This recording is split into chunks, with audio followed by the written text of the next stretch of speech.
Hello दोस्तों, welcome to my channel MHK classes. और हम लोग ने जो लास्ट वीडियो पढ़ी थी वो फॉरेन इन्वेजन के बारे में देखी थी। तो प्राचीन भारत पर जो विदेशी आक्रमण हुआ था उस लास्ट वीडियो में हमने उसके बारे में डिस्कशन किया था बहुत प्रिसाइज वे में। ठीक, तो दोस्तों आज हम लोग उसके आगे कंटिन्यू करेंगे फिर से और देखेंगे कि जब चंद्रगुप्त मौर्य ने घनानंद की हत्या करके मौर्य वंश की स्थापना की थी। ठीक, तो आज हम लोग मौर्य वंश के बारे में पढ़ेंगे। तो जो मौर्य राजवंश के विषय में जितनी भी हमें विभिन्न स्रोतों से जानकारी मिलती है, तो जो अलग अलग स्रोत से हैं जिनसे जानकारी हमें मौर्य वंश की मिलती है, ठीक है, वो अलग अलग है। ठीक, जैसे कि कौटिल्य के अर्थशास्त्र। ठीक है, तो कौटिल्य के अर्थशास्त्र से हमें मौर्य डायनेस्टी के बारे में यानी मौर्य वंश के बारे में काफ़ी कुछ जानने को मिलता है। ठीक, नेक्स्ट जो हमें मौर्य वंश की जानकारी मिलती है वो विशाखा दत्त के मुद्रा राक्षस से मिलती है। ठीक, यानी विशाखा दत्त ने जो ये लिटरेचर लिखा है मुद्रा राक्षस, ठीक है, ये इनके लिखे गए लिटरेचर से हमें मिलती है। ठीक, उसके बाद सोमदेव के कथा सरित सागर आदि से। ठीक, तो सोमदेव के कथा सरित सागर आदि से हमें मिलती है। ठीक, और कहाँ से मिलती है?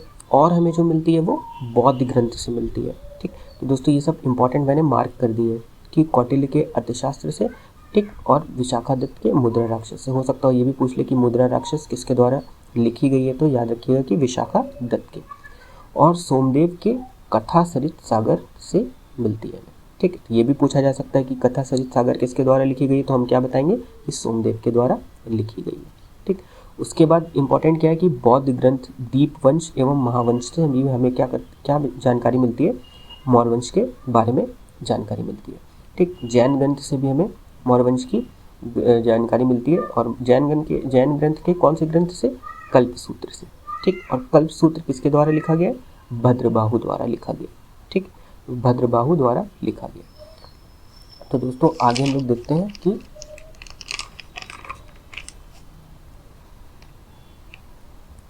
ठीक है, चंद्रगुप्त मौर्य।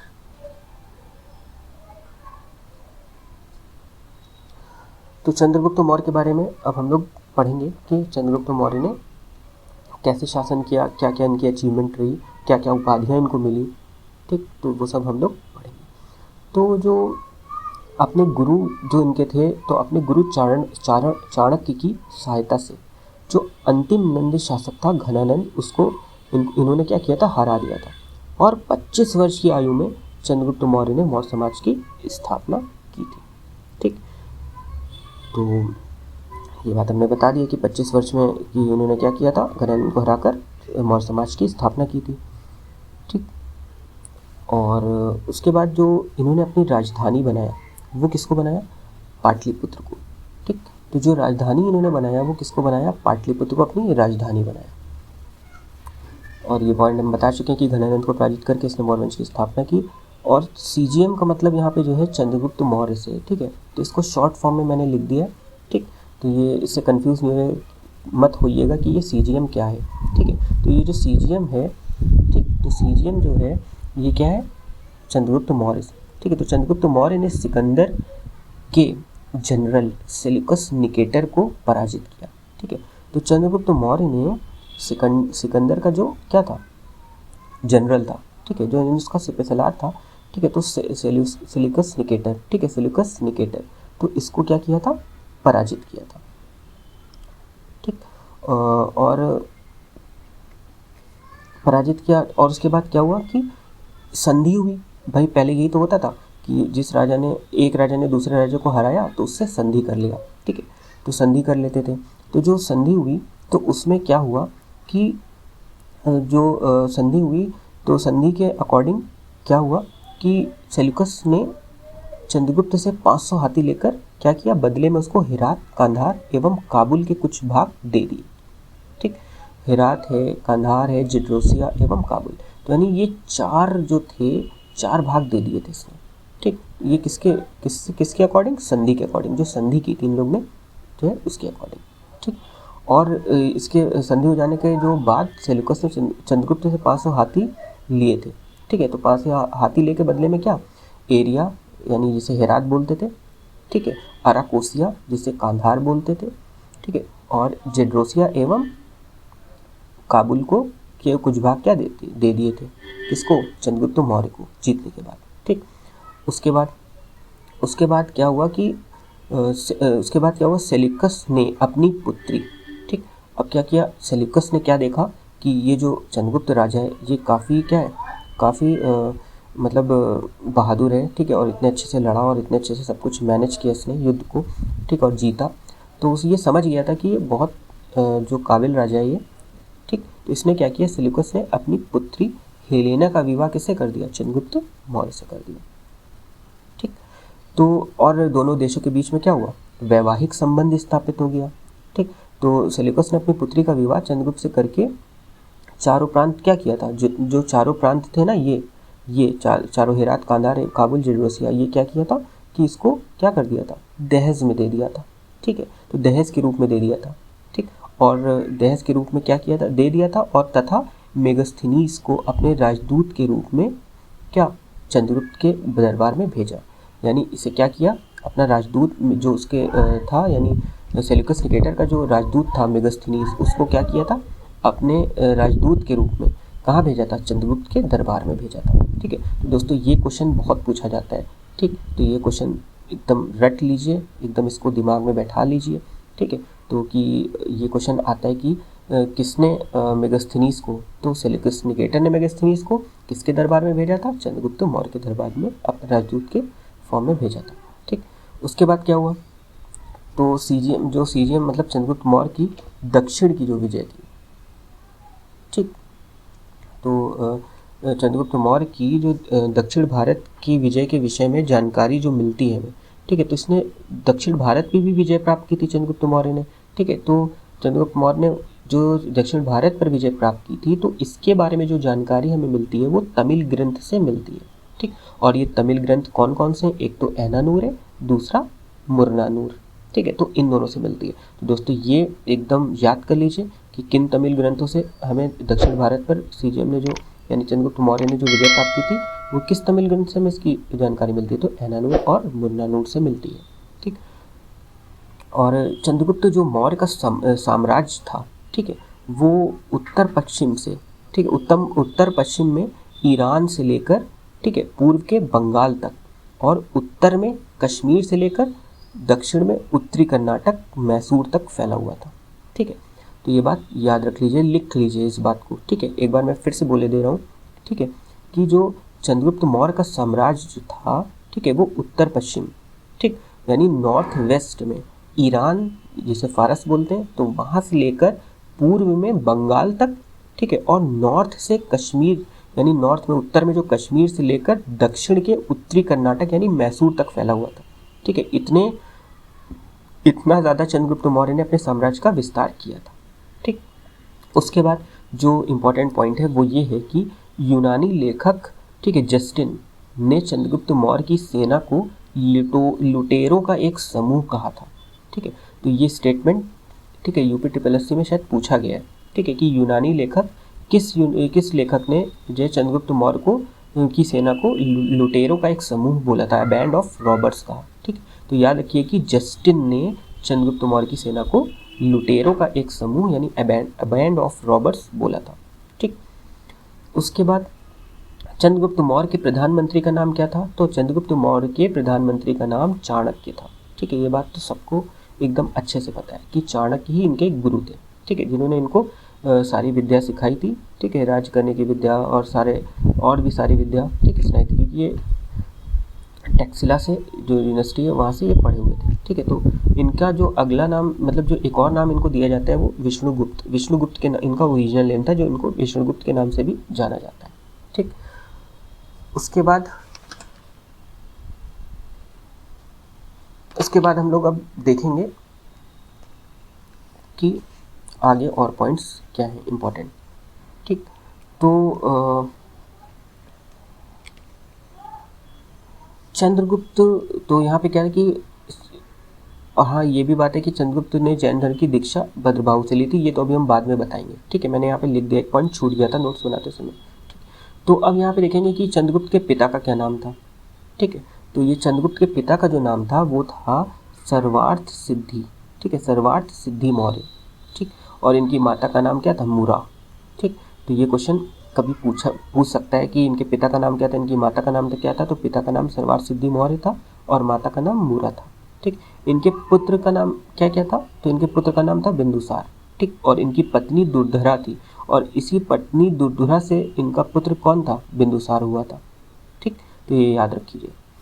उसके बाद देखेंगे कि मौर्य काल में प्रचलित मुद्रा का नाम पर्ण था, ठीक है। तो मौर्य काल में जो यानी प्रचलित मुद्रा थी, यानी जो करेंसी थी, उसका नाम क्या था, पर्ण था, ठीक है। तो ये याद रखिएगा। और मौर्य काल में शिक्षा का प्रसिद्ध केंद्र क्या हुआ था, तक्षशिला, ठीक है। तो तक्षशिला याद रखिएगा कि मौर्य काल में जो शिक्षा का प्रसिद्ध केंद्र था वो क्या था, तक्षशिला था, ठीक। उसके बाद रुद्र दमन के जूनागढ़ अभिलेख से ये सिद्ध होता है कि चंद्रगुप्त का प्रभाव पश्चिम भारत तक फैला हुआ था, ठीक। तो रुद्र दमन के जूनागढ़ अभिलेख से ये सिद्ध होता है कि चंद्रगुप्त का प्रभाव पश्चिम भारत तक फैला हुआ था, ठीक। उसके बाद जो इम्पोर्टेंट पॉइंट है नेक्स्ट वो है कि चंद्रगुप्त मौर्य के लिए वृषल शब्द का प्रयोग, ठीक, वृषल शब्द का प्रयोग मुद्रा राक्षस ग्रंथ में किया गया, ठीक है। तो ये याद रखिएगा, इससे पहले मैं बता चुका हूँ कि मुद्रा राक्षस ग्रंथ किसके द्वारा लिखी गई है, तो याद रखिएगा कि विशाखा दत्त के द्वारा लिखी गई है, ठीक। और इसी मुद्रा राक्षस ग्रंथ में चंद्रगुप्त मौर्य के लिए वृषल शब्द का प्रयोग किया गया है, ठीक। उसके बाद परिशिष्ट पर्व में, ठीक है, परिशिष्ट पर्व में चंद्रगुप्त मौर्य के जैन धर्म अपनाने का उल्लेख मिलता है, ठीक है। तो ये क्वेश्चन पूछा जा सकता है कि कौन से ग्रंथ में या कौन से ठीक है, कौन से ग्रंथ में किस धर्म के ग्रंथ में और कौन से ग्रंथ में जैन धर्म यानी इसको चंद्रगुप्त मौर्य के जैन धर्म अपनाने का उल्लेख मिलता है। तो याद रखिए कि परिशिष्ट पर्व में मिलता है, ठीक। उसके बाद जो नेक्स्ट इंपॉर्टेंट पॉइंट है वो ये है कि एरियन ने, ठीक है, एरियन ने चंद्रगुप्त मौर्य को सेंड्रोकोटस कहा था या एंड्रोकोटस, ठीक है। तो याद रखिएगा कि ये भी क्वेश्चन पूछा जाता है कि बताओ कि सेंड्रोकोटस या एंड्रोकोटस की टाइटल जो धारण किया था या टाइटल जो मिला था वो किसको मिला था, तो चंद्रगुप्त मौर्य को मिला था ये टाइटल। और ये टाइटल दिया किसने था, ठीक है, तो एरियन ने दिया था, सेंड्रोकोटस और एंड्रोकोटस, ठीक। नेक्स्ट पॉइंट देखते हैं कि मौर्य काल में राजकीय भूमि से प्राप्त जो आय होती थी उसको सीता कहा जाता था, ठीक है। तो ये देखिए, जो मैं ये एग्जाम में आए हुए क्वेश्चन हैं ये मैं वही आपको अच्छे से पॉइंट के फॉर्म में मैंने यहाँ पे कंपाइल करके मैं आपको बता रहा हूँ। और इसमें कुछ ऐसे पॉइंट्स भी हैं जो अभी तक एग्जाम में नहीं पूछे गए और आने की पूरी संभावना है, तो मैंने वो भी इसमें ऐड कर लिए हैं, ठीक। तो दोस्तों इस वीडियो को बिल्कुल लास्ट तक देखिएगा क्योंकि ये सेशन आप लोगों के लिए बहुत ही इंपॉर्टेंट होने वाला है और बहुत ही ये आप लोगों के लिए हेल्पफुल प्रूव होगा, ठीक। तो नेक्स्ट पॉइंट देखते हैं कि मौर्य काल में जो जिला प्रशासक था उसको स्थानिक कहा जाता था, ठीक है। तो मौर्य काल में जो जिला प्रशासक था उसको स्थानिक कहा जाता था और अधिकारी को राजुक कहते थे, ठीक। तो अधिकारी को क्या बोला जाता था, राजुक कहते थे, ठीक। उसके बाद जो नेक्स्ट इंपॉर्टेंट पॉइंट है कि चंद्रगुप्त मौर्य ने अपने जीवन के अंतिम पल श्रवणबेलगोला यानी कर्नाटक, श्रवणबेलगोला, ठीक है, कर्नाटक में बिताए और संलेखना द्वारा शरीर त्याग दिया, ठीक है। तो आपको जब मैंने जैन धर्म पढ़ाया तो मैंने तो उसमें बताया था कि जो जैन धर्म में जो लास्ट टाइम पे जो अपने प्राणों को त्यागते थे उसको क्या बोलते थे, संलेखना बोलते थे, ठीक है। तो संलेखना से जो है अपने उसको प्राण को त्याग दिया था। और संलेखना का मतलब क्या होता था कि भूखे रह के, ठीक है, खाना पीना कुछ नहीं करते थे और भूख से अपने शरीर को त्याग देते थे, तो उसे संलेखना बोलते थे। और ये जो संलेखना, इन्होंने संलेखना से अपना जो शरीर त्यागा था वो कहाँ पे किया था, तो चंद्रगिरी की पहाड़ियों पर किया था, ठीक है। और श्रवणबेलगोला है कहाँ पे, कर्नाटक में, ठीक है। तो ये सारे पॉइंट्स आप लोग को एकदम अच्छे से रट लेना है, ठीक है। तो एक बार मैं फिर से इस पॉइंट को पढ़ दे रहा हूँ कि चंद्रगुप्त मौर्य ने अपने जीवन के जो अंतिम पल थे वो श्रवणबेलगोला यानी कर्नाटक में बिताए और संलेखना द्वारा शरीर को त्याग दिया, यानी चंद्रगिरी पहाड़ी पर रहकर इन्होंने संलेखना प्राप्त कर ली थी और इसके द्वारा अपने शरीर को त्याग दिया था, ठीक है। तो अगले जो इंपॉर्टेंट पॉइंट्स हैं वो हम लोग देखते हैं, ठीक। अब इनके बाद जो अब हम लोग पढ़ेंगे तो बिंदुसार के बारे में पढ़ेंगे, ठीक है। तो चंद्रगुप्त मौर्य के बाद हम लोग जो देखेंगे वो देखेंगे क्या, बिंदुसार के बारे में, ठीक है। तो बिंदुसार के बारे में भी हम लोग देख लेते हैं कि टाइम पीरियड आप लोग सब लोग नोटिस करते चलिएगा, ठीक है, इसको पढ़ते चलिएगा। तो बिंदुसार का जो टाइम पीरियड था तो 298 BC से 272 BC तक, ठीक है। इसी तरीके से अब इसमें जो इम्पोर्टेंट पॉइंट है वो क्या है कि यूनानी इसे क्या बोलते थे, एमिथ्रोचेट्स बोलते थे, ठीक है, एमिथ्रोचेट्स। और एमिथ्रोचेट्स या अमित्रघात भी बोलते हैं, ठीक। तो अमित्रघात भी बोलते हैं। तो अमित्रघात का जो मतलब होता है वो सॉरी अमित्रघात इसको संस्कृत भाषा में बोलते हैं, ठीक है। तो अमित्रघात इसको संस्कृत भाषा में बोलते हैं। और इंग्लिश में मैंने स्पेलिंग लिख दी कि एमिट्रोकेट्स, ठीक। तो याद रखिएगा, तो इंग्लिश के जो स्टूडेंट्स हैं वो एमिट्रोकेट्स और एमिट्रोचेट्स हिंदी में बोलते हैं, ठीक है। तो इनको ये याद रखिएगा कि अमित्रघात किसको बोला गया, अमित्रघात की टाइटल किसे मिला था या एमिट्रोकेट्स किसे बोला गया था। तो ये याद रखिएगा कि बिंदुसार को बोला गया था। ये सारे जो टाइटल्स हैं ना, ये तो एकदम बहुत ही ज़्यादा इंपॉर्टेंट है।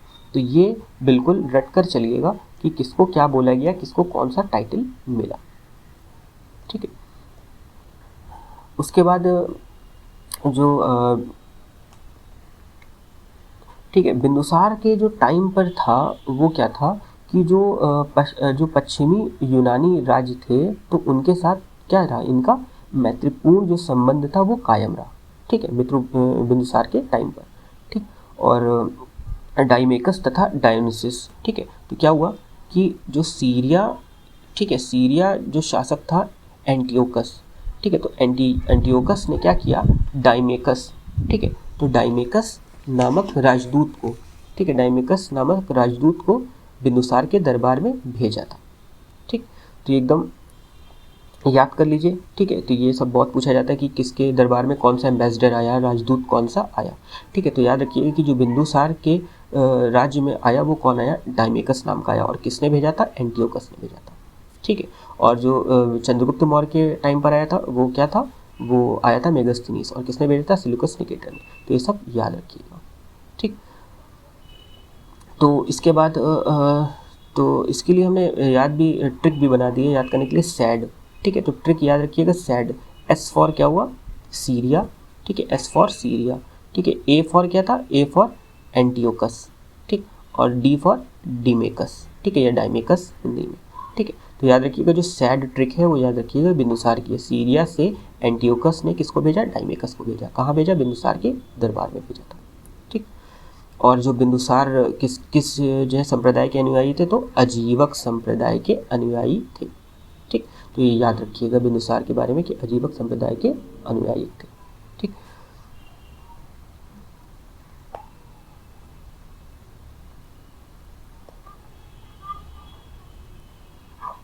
ठीक है, उसके बाद कह रहे हैं कि जो बिंदुसार था क्या इसने क्या किया था, सीरियाई शासक एंटियोकस वन से 3 चीज़ों की मांग की थी, ठीक है। ये क्वेश्चन यूपी ट्रिपल एससी के पॉइंट ऑफ व्यू से बहुत ही इंपॉर्टेंट है, ठीक है। तो यूपी ट्रिपल एससी के जितने भी एग्जाम है उसमें इसी तरीके के क्वेश्चन पूछे जाते हैं। तो याद रखिएगा जो इसने जो था वो सीरियाई जो राजा था एंटियोकस प्रथम, ठीक है, तो के बीच क्या था, इसने क्या किया था, उससे 3 वस्तुओं की मांग की थी। पहली तो थी मदिरा, दूसरी थी सूखी अंजीर और तीसरी थी दार्शनिक, एक दार्शनिक मांगा था, ठीक है। तो क्या हुआ कि मदिरा इनको दी थी एंटियोकस ने, सूखी अंजीर भी इनको दी थी, लेकिन दार्शनिक नहीं दिया था, ठीक है। तो याद रखिएगा कि क्या नहीं मिला था, इन 3 चीज़ों में इनको दार्शनिक नहीं मिला था, ठीक है, ठीक है। तो याद रखिए कि और एक पॉइंट और है कि दिव्य वदान के अनुसार बिंदुसार के समय में तक्षशिला प्रांत में क्या हुआ था, जो तक्षशिला प्रांत था उसमें बहुत से विद्रोह हुए थे, ठीक है, जिसका दमन करने के लिए पहली बार इसने क्या किया था, अशोक, ठीक है, अशोक को और तथा दूसरी बार क्या, सुसीम को भेजा था, ठीक है। तो अब हम लोग बिंदुसार के बारे में ही पढ़ेंगे। बिंदुसार के बारे में पढ़ चुके हैं, अब हम इनके जो उत्तराधिकारी थे, ठीक है, अशोक, ठीक है, तो उनके बारे में हम लोग नेक्स्ट वीडियो में डिस्कशन करेंगे। तो दोस्तों अगर आज का ये सेशन आप लोग को पसंद आया तो वीडियो लाइक करना नहीं भूलिएगा, क्योंकि इसी तरह की वीडियोस में आप लोग के लिए लेकर और हाजिर होता रहूँगा, ठीक। तो जब तक के मेरे साथ जुड़े रहिए, thank you friends, take care, bye.